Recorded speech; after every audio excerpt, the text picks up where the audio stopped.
আমি আমি শ্রীমতী অগ্নিমিত্রা পাল ঈশ্বরের নামে শপথ করিতেছি যে পশ্চিমবঙ্গ রাজ্যের মন্ত্রী রূপে যে কোনো বিষয় যাহা আমার বিবেচনার জন্য আনিত হইবে বা আমি জ্ঞাত হইব, তাহা ওই মন্ত্রী রূপে আমার কর্তব্য সময়ে যথাযথ নির্বাহের জন্য যেরূপ আবশ্যক হইতে পারে তদ্ব্যতিরিকে আমি প্রত্যক্ষ বা পরোক্ষভাবে কোনো ব্যক্তি বা ব্যক্তিগণের নিকট জ্ঞাপন করিব না বা প্রকাশ করিব না।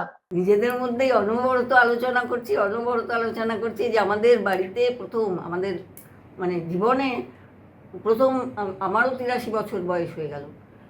তো দুজনাই, অশোকের একটু ইচ্ছা ছিল ইয়েতে, মানে হ্যাঁ, ওর একটু ইচ্ছা ছিল রাজনীতির মধ্যে, কিন্তু কোনো কারণে হয়ে ওঠেনি। কিন্তু মেয়ে যখন রাজনীতিতে ঢুকেছে তখন ও যথাসাধ্য তার, মানে কখনো কখনো ভেবেছিলেন যে আপনাদের পরিবারের একটা মেয়ে রাজ্যের একটা বড় গুরুত্বপূর্ণ মন্ত্রী হবেন? না না, এটা কি সবাই ভাবতে পারবে?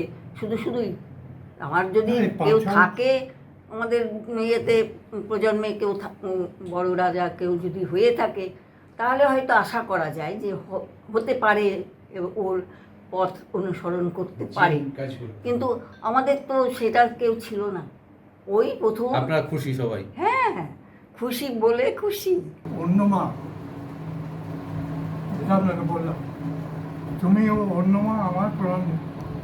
ফলো করুন সংবাদ প্রতিদিন ডিজিটাল।